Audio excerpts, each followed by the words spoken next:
what a week it's been. 24 hours. We lost the Funk, and now we lost Bray Wyatt. There's a lot emotions going through me because Wyatt affected so many people. Same thing with Terry. Half of my gimmick is based Lenore is based on Wyatt a little bit with Sister Abigail aspect of things. And damn, there's a this hurts. So that's why I want to do a stream is just to talk it out, talk about everyone's favorite moments of Wyatt. I remember my favorite moment of seeing Bray Wyatt live in person a handful of times, but my favorite live experience it was at Raw after Mania 30, where everyone I was in that crowd, everyone standing up in unison, singing "He Has the Whole World in His Hands." That that one that hit close to me because that was my first Raw I ever been to.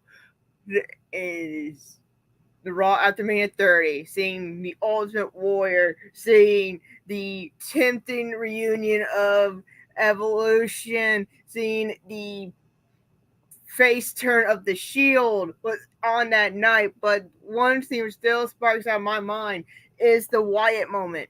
Is when Wyatt had the whole crowd cheering for him, standing in unison during commercial break, singing "He Has the Whole World in His Hands." That's my favorite moment of watching when I think of Bray Wyatt. And I know some people don't like certain aspects of Wyatt. Like I know, I have I always been a fan of Wyatt. I've been his fan of Husky Harris this time in NXT, and when I seen his stuff at FCW, I try my best to watch anything he can hands on. And I know that a handful of my friends love Wyatt so much that it basically breaks them. I know it is horrible news. I'm going to probably pin the invite on the post if anyone wants to pop in and just hear their thoughts on Wyatt. Do it on here. Hear their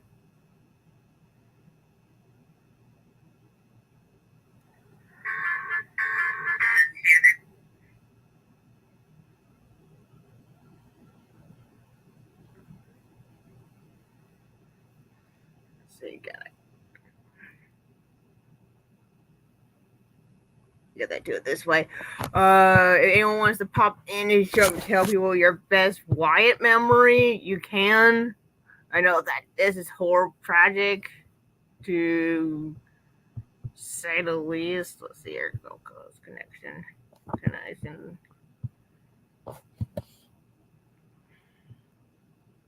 Okay, that's from the Gulf Coast Connection page. I sent that link there. Okay, and it connected to the Tits and Biz podcast page.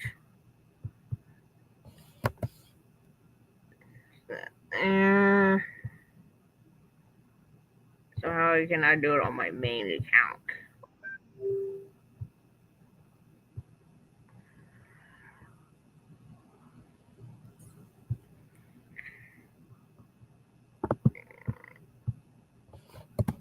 If you want to pop in.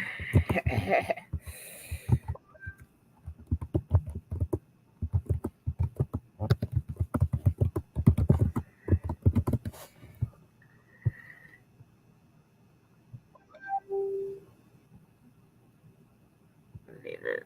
You.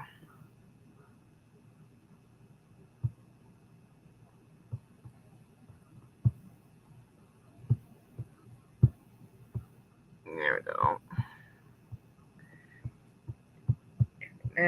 not. I know, trust me, everyone is. I know, it is heartbreaking.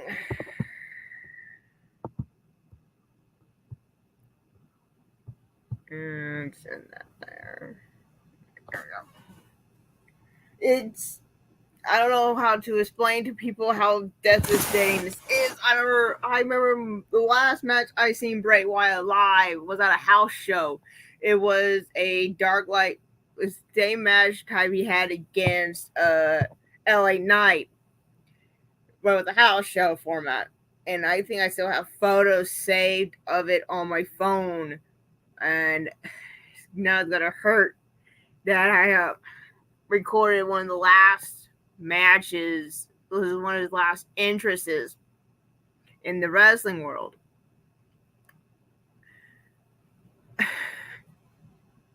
I haven't get a chance to have my emotions fully out.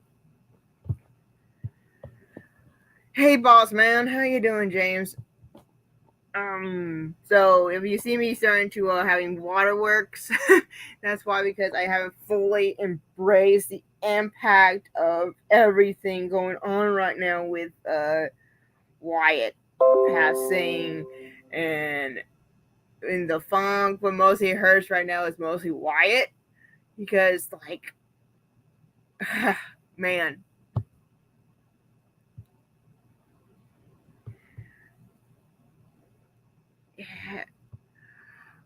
I'm just torn what's going on right now with the whole passing of Wyatt.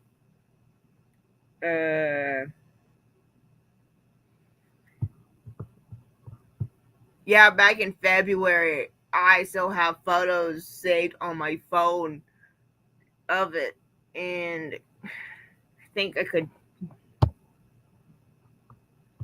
This has been a sad week for wrestling. No, maybe for this has been a sad month or year for wrestling, because like we got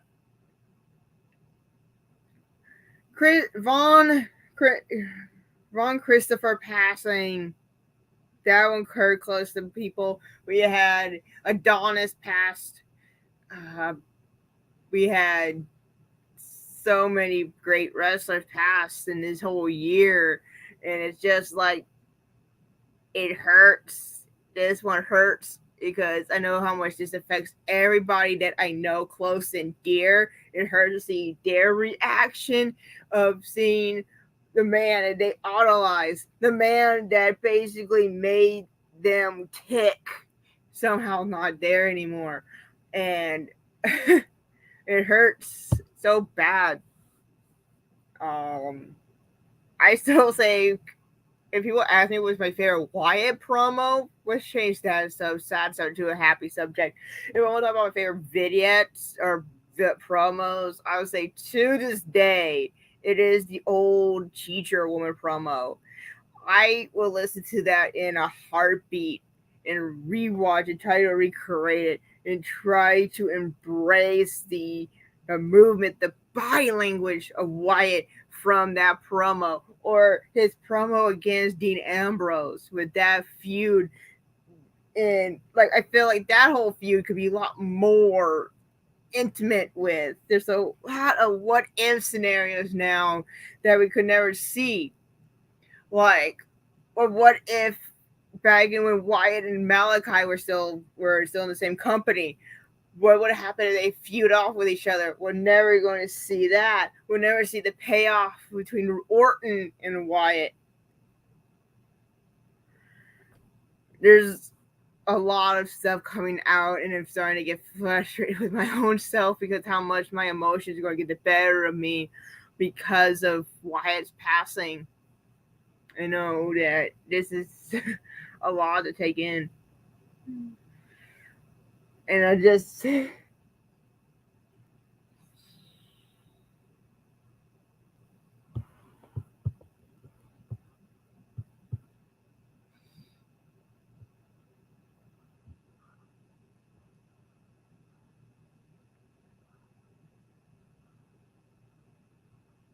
goes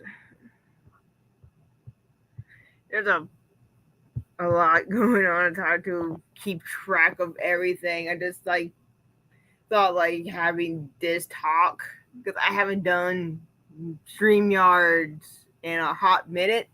It was like I feel like I want to do a stream and talk about Wyatt, talk about professional wrestling because god damn it, I love wrestling and it makes me happy.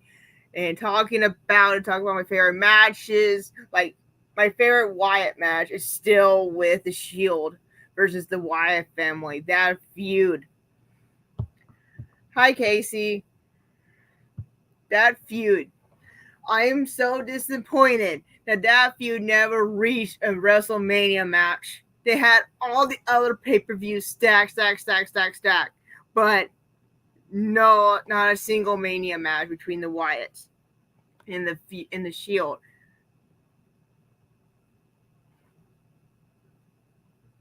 He is a true legend, and I hope that Mania next year, I hope that they put him in the Hall of Fame. If not,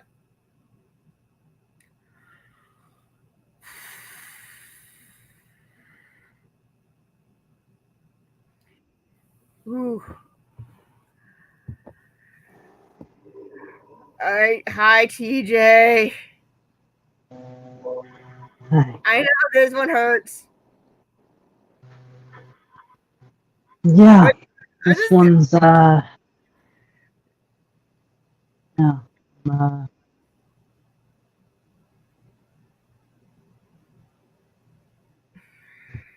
uh, yeah.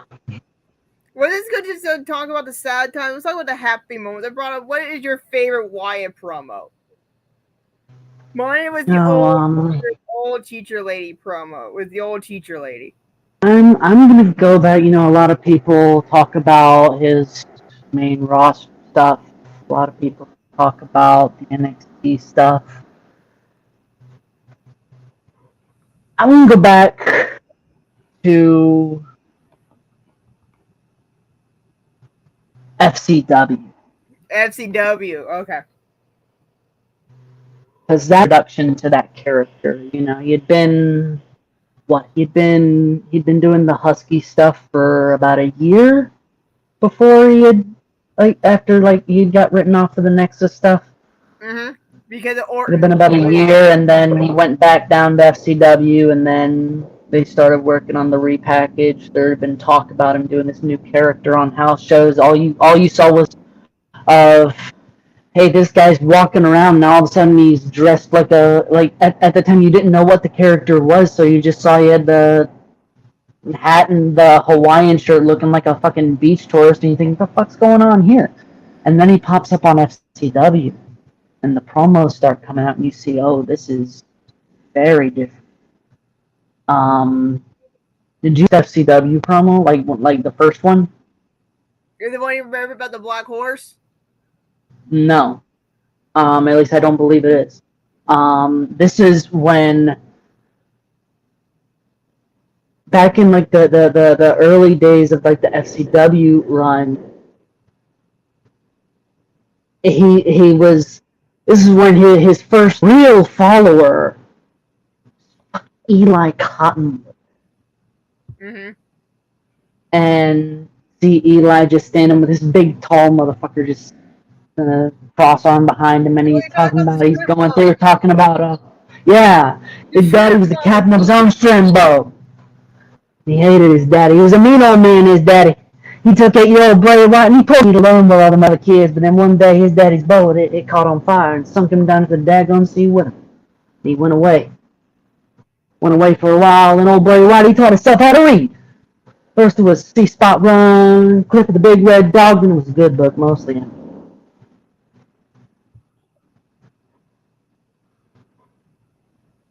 From that moment on, that man just lived rent free in my head.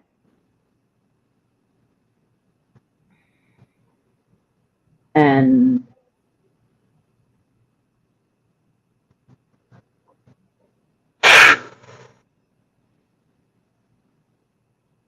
I think I said it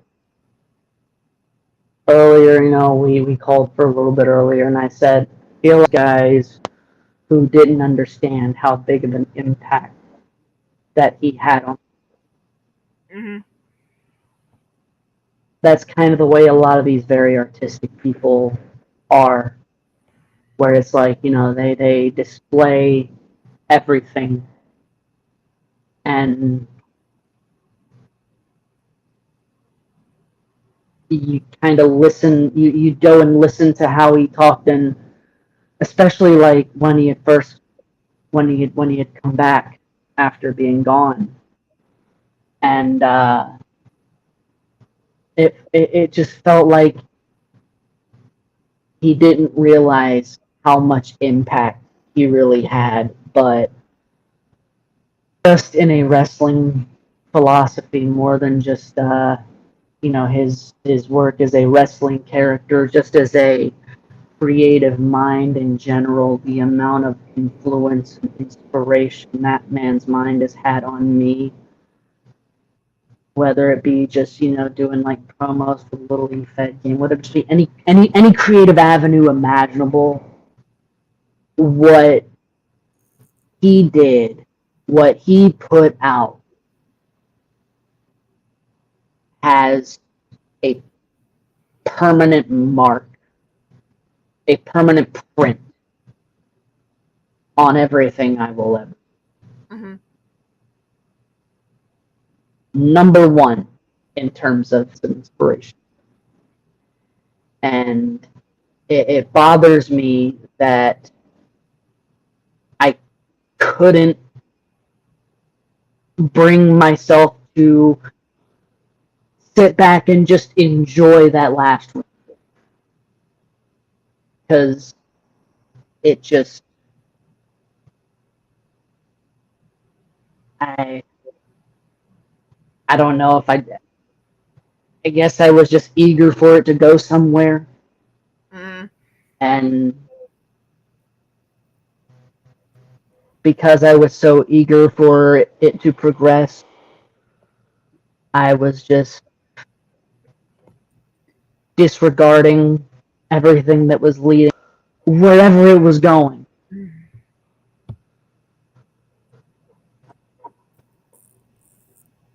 And I feel like if I go back and look at all of it now, it'll probably have a different. Mm. Like I said about my take on why, because I was there for Mania 30 and the Raw for 30, and you seen that episode. You know how a huge impact that was for someone to just beaten, lost to Cena, and already the crowd was in the palm of his hands before he won the championship years later. Yeah. And like that was like a huge impact to anyone that night. He was someone who deserved way more.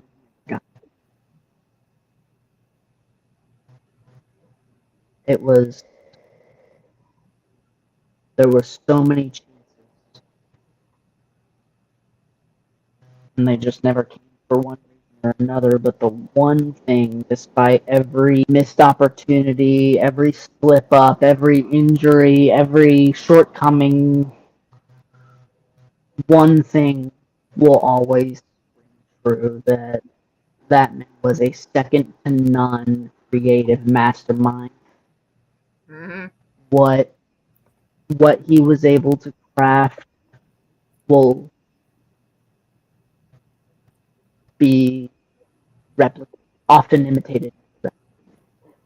Mm-hmm. No one can be like him. No one will. No. You will never see anyone like that. No. Imagine everyone It's has. funny because yesterday, I think it was yesterday, there was a people put the comparisons between him and I don't know if you've seen this. Joe Gacy had an interview like recently, and I read it yesterday, and there's a lot of comparisons between them, and you know he said something to the effect of, no, we're just because I'm a big guy and I have a beard and I have tattoos doesn't make me a clone of Bray Wyatt. We are two very different people. Just wanted to say that Bray Wyatt was set to be the next incarnation of the Undertaker. There can't be another Undertaker. There won't be another Bray Wyatt.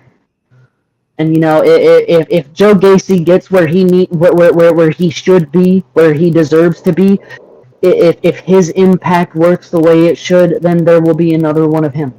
Mm-hmm. You know, Bray Wyatt and what he was able to accomplish, whether it be by himself or with the Wyatt family or anyone that he ever had any sort of connection with.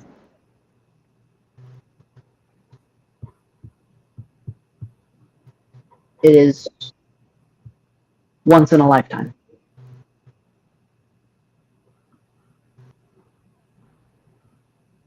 And I can't imagine what, you've seen the outpouring from fans, but I can't imagine what his friends and fans be feeling.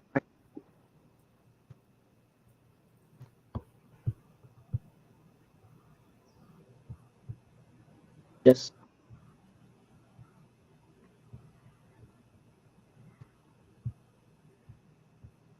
how do you put it into words?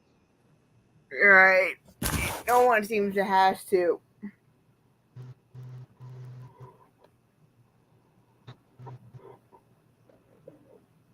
Yeah. The whole thing. It hurts. He is immortal in this. I said something to a similar effect after the news of Terry Funk went out yesterday. That man who in a completely different way is immortal, and his print lives the DNA of the wrestling industry forever. Mm-hmm. In a different way, so does Bray Wyatt's, because he is one of those people who showed that you could be someone who is into the narrative side, storyteller's side, and make it work one way. His impact will not be forgotten.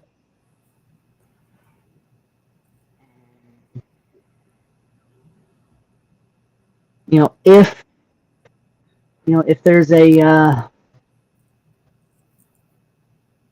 there's another life out there, say hi to Brody for us, big man. I know that's what Braun said too, and it's like that's.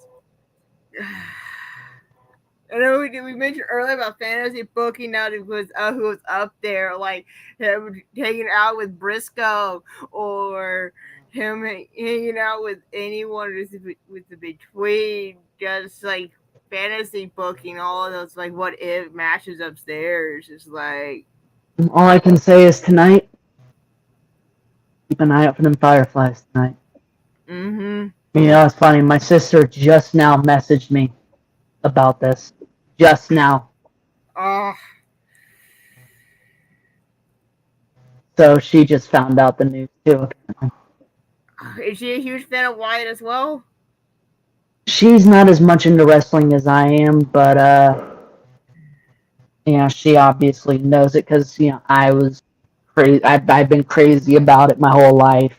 Dad was a big fan before he kind of fell out of love with it because it kind of the old school fan fell out of it for a while because things changed. Yeah. But still somewhat keeps up with it on a vague level. And she was kind of the same way. I remember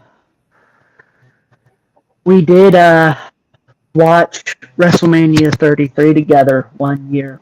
That year.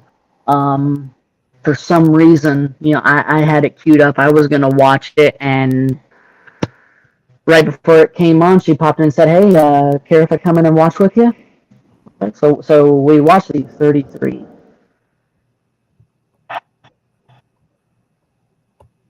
What would Did he have a match that year? I think that's the one that was Cena. Or was that Orton? Try to remember. Was that the Orton match?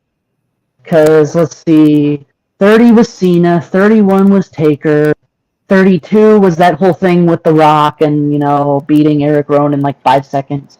33 had to have been Orton. I think. Mm-hmm. Maybe? Or was that 34?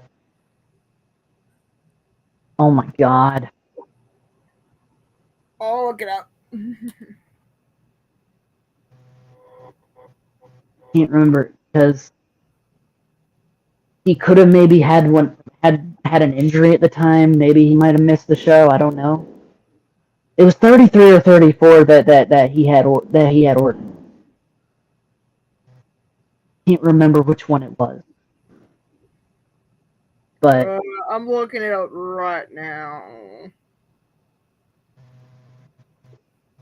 But hi, Uncle Chucky. Hi, KJ. What's going on? What's up, man? How you living? How you doing? Same old. Anyway, if I may interject, because I have seen both. Obviously not live. No, I have seen Terry Funk live when he was at ECW. I mean, obviously we talk about the elephant in the room, which is Bray. I remember noticing him even with Nexus when he was what's his name? Husky Harris.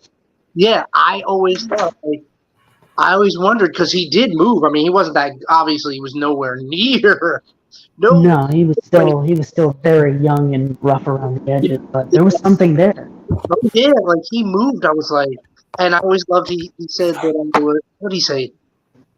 He said something like Army tank with a Ferrari engine. Yes, that's right. That's right. Thank you. Thank you. I should have you around when I need to fill the blanks. You'd be working overtime, dude. Seriously. But the thing is, like, I was around for Bray much longer than I was for the Fiend. In fact, I had probably kind of stopped watching wrestling, and it wasn't like the cool like I would stop watching wrestling because it didn't happen. My son and I used to watch it all the time, and then we both didn't watch it, so I was like, eh.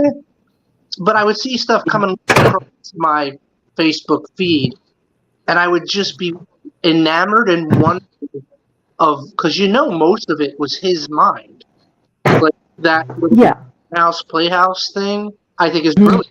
Like nobody did that before. Not like everything he's done. Like look, nobody. They always say that every note has been played. Okay, so everybody's done pretty much everything. But what he did, first of all, with the Wyatts and how he made it like that cult, was brilliant. Like you were enamored just by the things he said. And come on, let's face it. After you're watching Husky Harris and then he comes back and he's saying and speaking the way he is, like you're just like I was blown away by it. And I kind of wish that there was. I kind of wish what I wished happened would be that the Wyatt family would take over the WWE for a little while and have the title just be like the whole family just taking it, not just the title, just taking over, having it held hostage. And I was always hoping that, but he unfortunately was prone to injuries, and that's a shame because I feel like the world could have been his many times over. Without a doubt. Within the wrestling world. I just think, and I just found out they just posted that it was COVID. It said he had COVID that made a pre-existing heart issue resurface. Yep. And he was on the road to recovery, he was doing well, and then he had a heart attack. This morning, how fucking crazy. He died this morning out of nowhere. Yeah. I was at work when I found out. I was leaving work. Listen. Okay, so when the news hit me, our internet here, where I'm at work right now, Okay. our internet went down. So I was cut off in the hot ass mechanical room trying to get it reconnected and back on. Finally get it back on, and then as soon as the connection comes back, I'm flooded. Very first thing I see is a message from McLean saying Bray's dead. And if you know Josh, you know, okay, where are you getting this from? So then I researched, and fuck. Well, I saw it on a post. It was somebody else's post, and they didn't put it in the header. It was almost like it was, I forget, it was weird. But I went, what? And I immediately went on Google, and I saw all these things, and I was like, TMZ. When TMZ says it's fact. And TMZ's like, God, I was so angry. I did this with Dusty. When he died, I don't know why. Sometimes I just get mad. Like, really? Like, this is what you're going to do? You're going to take this person? And that's definitely, so he comes in there, and he knows, wrestling. And I was like, Bray Wyatt is dead. And he kind of looked at me, and then he was like, oh. And then he had his reaction. But he saw that I was not I was livid. I get that way. Sometimes I don't get sad. And like, Funk, I knew Terry was going. Because I saw, like... Yeah, I mean, like, the man was almost 80 years old. He lived a full life. It's sad, but... No, but he lived his life. He lived way longer than anyone ever expected him to. Well, the last time I saw a picture was at his birthday party, and they showed a picture, and he didn't look like him. He did not look like him. He looked like... When my grandmother died, she got cancer. And before that, she got cancer around 81. She got cancer, she didn't look her age. She didn't. And then all of a sudden, cancer hit, boom. She accelerated. Like, she looked 83. You know what I mean? It was... So in this instance, it's hard because you see this person, you're like, that can't be him. But it is. Because he's older now. You know what I mean? And trust me, I'm sad that he died, but I'm not sad because the life he lived. I mean, he was surrounded by people who loved him, and apparently he couldn't be a nicer guy. Couldn't be a guy. You totally would never see that, whatever. But, and I'll get back to him. Yep, yes, sir. True story. It's just, but on the opposite end is Wyndham dying 36 years old. 36 years old. Like, that's young. That's really young. I'm 49. If I did a day, I would still be young for me. You know what I mean? It's just, I have a feeling that he would be back in a big way. I just have that feeling. So yeah, I'm not happy. Chuck's not happy. No, it's cruel. I'm gonna say this. I'm gonna say this, and I'm sorry.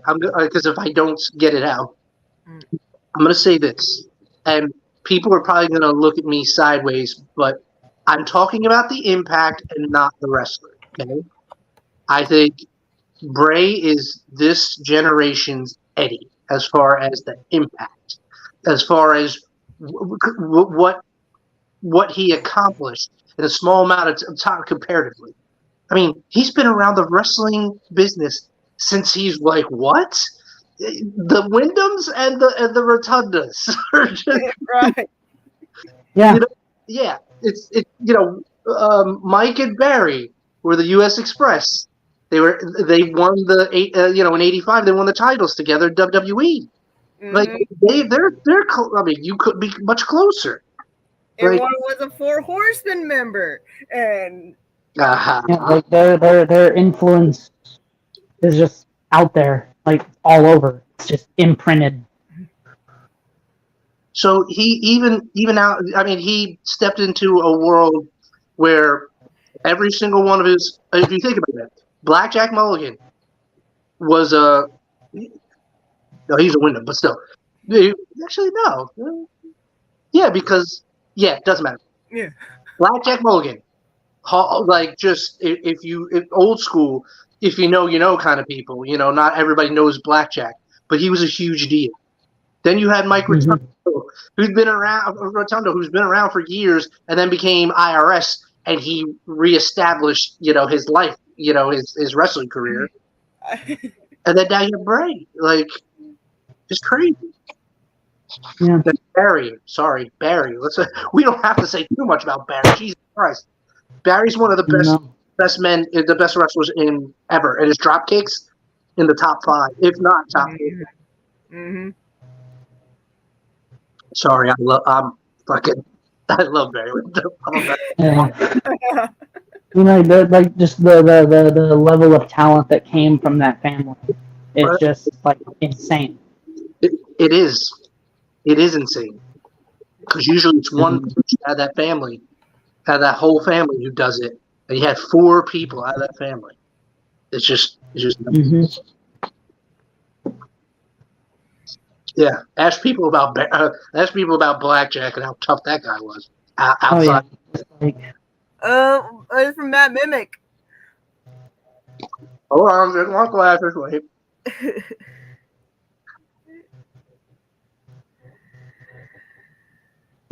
No, Matt, I get it. Some people are different with emotions. I get angry. I'm sure there'll be somebody that will hit me. This will probably hit me a little later on, and I'll be sad. But, there's nothing to be upset. There's nothing to be upset about. If that's how you feel, I get it. I'm never going to shit on somebody for crying. I don't care if it's Barry fucking Horowitz. If he meant something to you, who cares? Slap yourself on the back. There you go. I don't care. I love wrestling. I always have, and it kind of dipped off for me. But I've been watching wrestling since '81, on and off. I've seen so much. If y'all haven't watched it, that goes for you people out there. If y'all haven't watched, do Terry Funk a favor. Watch the I Quit match with Ric Flair. It is brutal. It is entertaining and brutal, and oh my god, it's not wrestling, but it's great. It really is. But that's the beauty of it too. With Terry Funk is he could wrestle. He wrestles ass off. He was a big deal in Japan. His father was Dory Funk, which was a big deal. His brother was Dory Funk Jr. And if you took 2 of them together and spliced them together, they would have her father just like both of them. It's crazy, but. They were huge in Japan. He won the NWA championship. I'm thinking from Briscoe. I think he. I think they both beat out the Briscoe brothers as well. He's just, and he was somebody. Dude, one of the craziest matches was him and Jerry Lawler back in the early '80s. They wrestled in a coliseum or like an arena with no one but the cameraman. I gotta go ahead and I hate to cut off here, but I gotta go ahead and pop off. Yeah, I know. It's unfortunate. We need to spend more time. Good. Like we don't talk nearly enough at all. Dude, Mr. George is on your cock. Let's put it that way. I know. And I'm like, you need to get back on my cock, son of a bitch. Do not steal my Wookiee. And I'm like, go ahead. Yeah, but no, this is good hearing from you again. I'll definitely try to keep in touch. Yes. I'll undoubtedly talk to you again later, Brooke. Y'all have a good one. All right, bye. Be safe. And let it just us. I hope no, I think he was also at work too, so probably having with work or something. Yeah, so people that don't know about Terry Funk needs to go. They really need. I'm not even kidding. y'all need to go and watch Terry Funk from the 70s, 80s, and ECW. They were like, oh my God, he's doing a moonsault at 53 years old. He does the moonsault. You're like, dude. I remember when I did watch the Barry Legal pay-per-view where he won the ECW championship. Yeah. I watched that not that long ago, and it was like knowing his build up, knowing how his career back then compared to his NWA run to his ECW run, it's like he was the hardcore stuff. He compared to being also known as a good regular professional wrestler, and how he combined all of that, like, is interesting to me. Like, well, you have to understand, back in the day, there were times where it seemed like hardcore wrestling started like basically in the 70s, basically because they would kick the shit out of each other. And the matches they were hardcore without saying they're hardcore. They're just like, here is it, Texas death matches. When I was young and it was 1983, I was like, what is that? And then you see people bleeding, you're like, oh my God. You get scared because it's like, there are no rules. There are no rules in a Texas death match. So, you know, a funny thing actually about Blackjack Mulligan. He was in a match with this jobber, David Craney, who was like everybody knew who he was. mm-hmm. So he put the claw hold because he had one of those black fingerless gloves that Barry used to wear if you saw it, and he would put the claw hold on him. And apparently blood came out because it said X and it said censor X. So you're like, oh my God, what is he doing to him? And McMahon's going, oh my God, this is a horrific scene. We can't even show it on TV. This is terrible. Meanwhile, I went like a year ago, not even like 5 months ago, I was watching it. And it was the X and the because somebody was like that. Nobody ever did that before. They did that. Well, it doesn't matter. Somebody did it in the 80s, the late 80s, early 90s, and they're like, no. This has happened before on TV Saturday morning, and it's just so funny how he was selling it. How like it wasn't. You saw like a little blood. But what more could you do with a claw hold? Where's it coming out of? He's not that strong. So I mean, but when I was 8, I was like, oh my God, somebody save it! Nobody saved it. Oh well. So anyway, what I'm saying is, with the point is, with old school matches, they bled a lot, and they did, especially in Japan. Holy shit, they kicked the shit out of each other. But if you guys want to see it, like, dude, he runs the gamut from the 70s all the way to obviously the 90s. He was a giving guy. Everybody said he was just a giving person, and he didn't mind going over and putting people over. He was just an amazing guy. And, yeah. Mm-hmm. Oh. I just like this whole month has been a huge cluster right now, and it's like it's. We've seen a lot of wrestling deaths. We've seen a lot of people who died suddenly. Mm-hmm. But to say this came out of nowhere, like we are talking about it, he died this morning. It's just, and it wasn't like it happened so suddenly that the family hasn't had an opportunity. The only reason why they gave everybody a heads up on how he died was because a lot of stuff was going out there already, kind of poisoning the well, as it were. So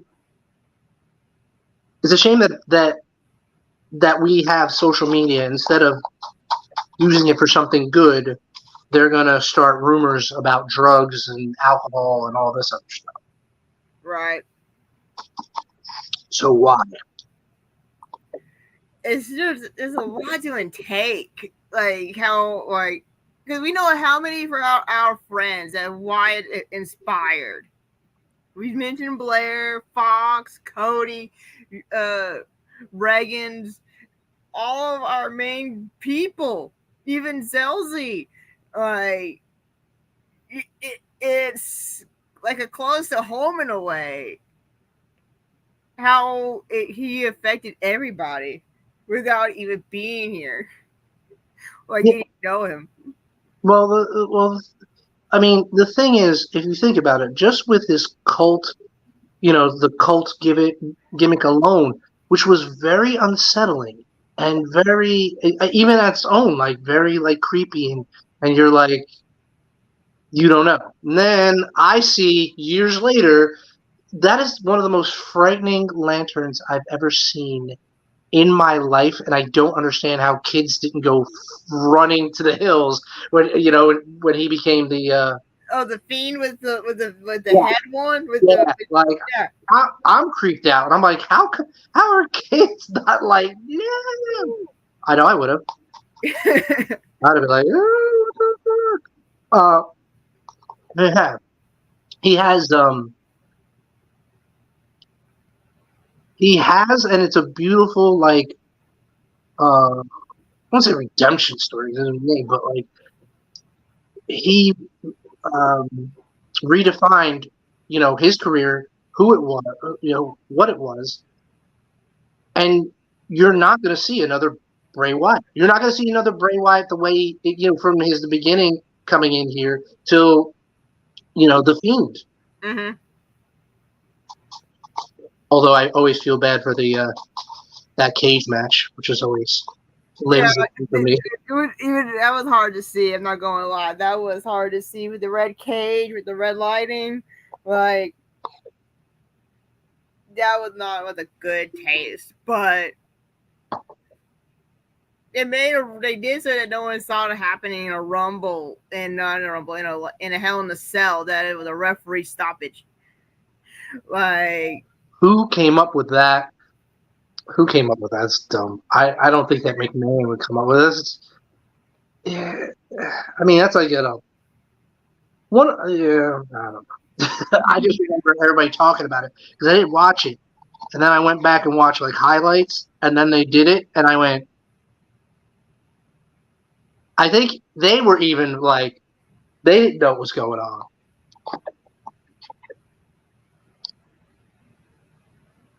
This is delicious. what kind of ice cream are you eating?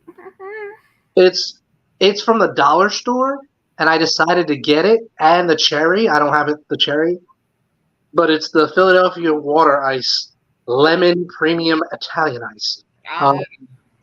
So I'm loving this. Plus, I don't like fruit in my fucking like Ritas. I don't like Ritas because my thing is like if I wanted cherries, I would just freeze one and then stick a straw in there and just go. But it is what it is. Anyway,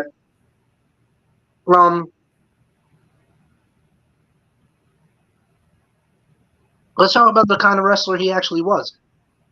I love a guy who can move the way he did. Because he wasn't a small guy. I mean, he wasn't 7 foot tall. No. But he moved in a way that, and come on, man.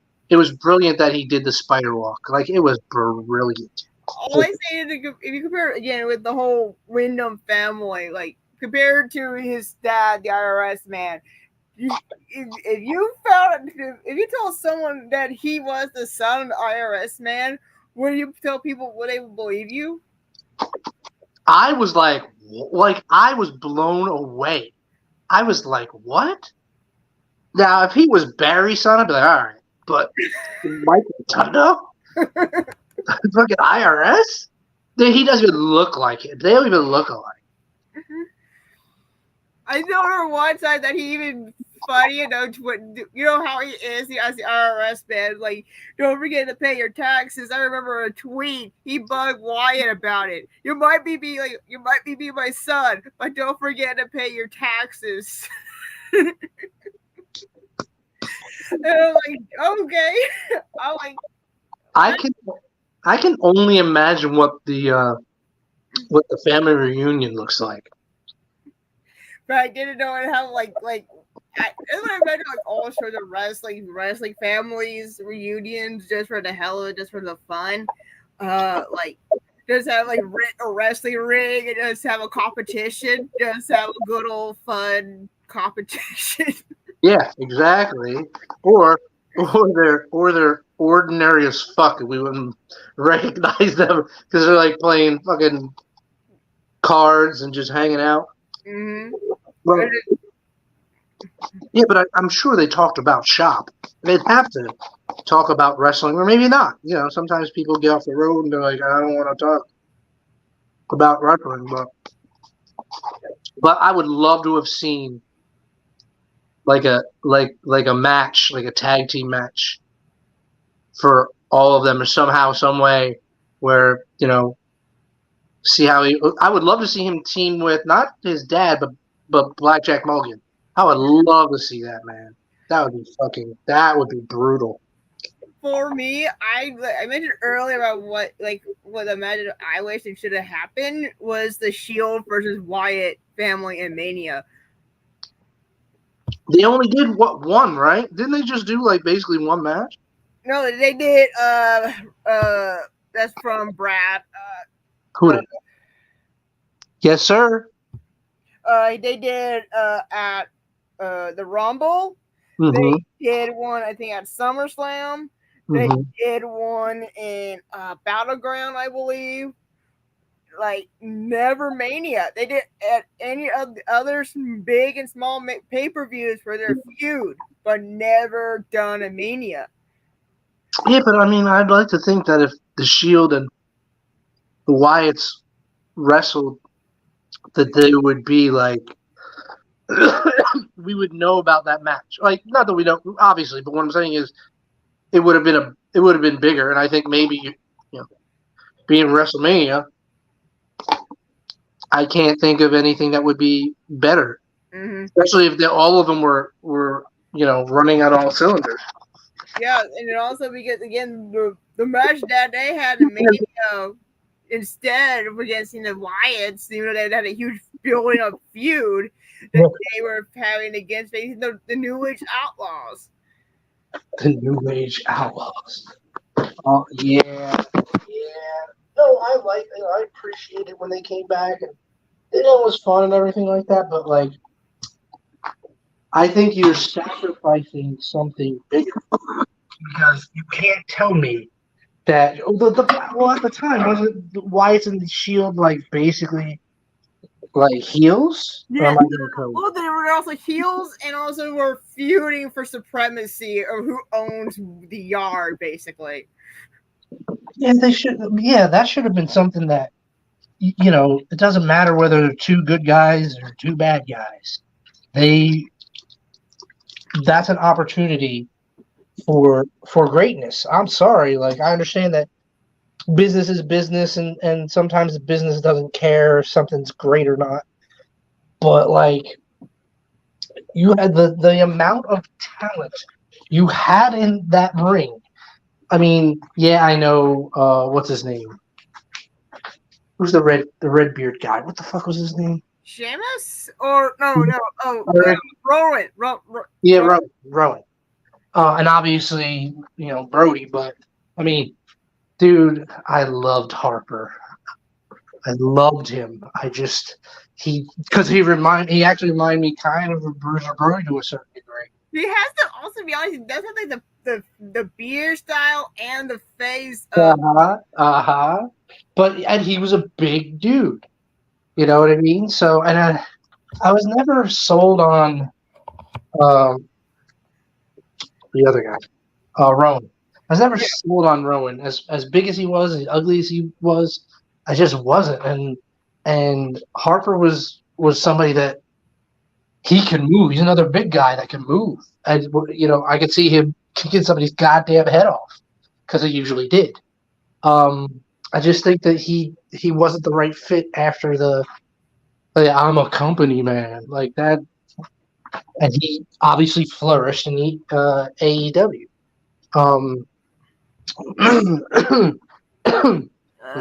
He's another guy. So Protect Redbeard. He's like Redbeard. Yeah, he doesn't do anything for me. I'm not saying like get rid of him or anything. He just, I don't know. For me, he was always just kind of another big man. Whereas, you know, Brody Lee was not. Brody was special. He just was. I would say that before he died and after he died, he was just. Let me see. All right, I have to go and help somebody. Hopefully, destroy somebody. You know how my my job we're done. Well, helping people, so which is fine. But thank you for letting me on your little show, as always. Of course, KJ. And talking, talking out of my ass. I mean, out of my face. What's the difference, actually? All right, and hey, everybody in Radio Land and TV Land and all of that, eat your veggies, hug your loved ones. That's a serious one because you never know when people are going to go. So please do. Okay, bye. ah, ah, man, KJ, pass everybody. Well, I feel happy now for just talking everything out because this is what we needed just to just talk about the good times of the people that who passed on and move and just continue on their legacy, basically just telling about the great stories, all the stuff they're well known for. Like I mentioned, my love for Wyatt since his run Husky as NXT in his early days, Husky Harris when he was part of Nexus and the whole cult leader stuff. And I think I still remember one particular promo during his FCW run more than the shrimp boat. It is when he sang Mother from Seether. Mother from, I think it's not Seether. It's on my playlist. I try to remember what it's called. It's something Caesar, or it's not Caesar. Let's see. Danzing. He did a promo style based on the song Mother from the Dazing. And watching that, it is so good. You see how he just slowly singing the song, and he was circling around the ring and just embracing it, like embracing that. Don't like basically the lyrics goes like, "Mother, don't let your children listen to him. Watch out for their children," for the cult leader, basically a Wyatt, and that's my favorite promo styles of Wyatt is his storytelling, his believability, his face expressions, and like the way that you could feel the emotions. Because like some promos today, you don't feel it. You don't feel the anger, of the person. You don't feel the dismay or any of it. And that's what I love about Wyatt. Hopefully everyone is to keep their spirits up and just remember the good times of Wyatt and the funk of all their great matches, all their promos, all of their what they did good in the wrestling industry. Because there never could be a funker. They're never going to be a Bray Wyatt ever again. It's just hard.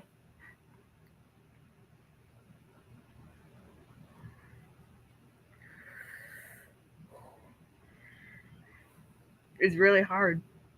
That I try not to falling out. There's a part of my brain is like, I want to cry. Want to cry out all the emotions and how I feel knowing that the Funker passed, Wyatt passed, and it's like especially like all the emotions. Like I knowing this Saturday because I have be at an indie show this coming Saturday. I know the 10 bell coming up for IPW is going to hurt very bad for hearing those 10 bells. And going to hurt going to hear it on Friday on SmackDown, or hear it on SmackDown here on AEW on also on Friday, also on Friday and Saturday. That's going to hurt a lot of hearing the 10 bell salute. I've been talking long enough. I've been talking almost an hour. I wanted to make it short and quick, and hopefully everyone has a good night, and hopefully I get more up to it with these talks. So everyone, thank you for watching. Hopefully we have some good night, hopefully.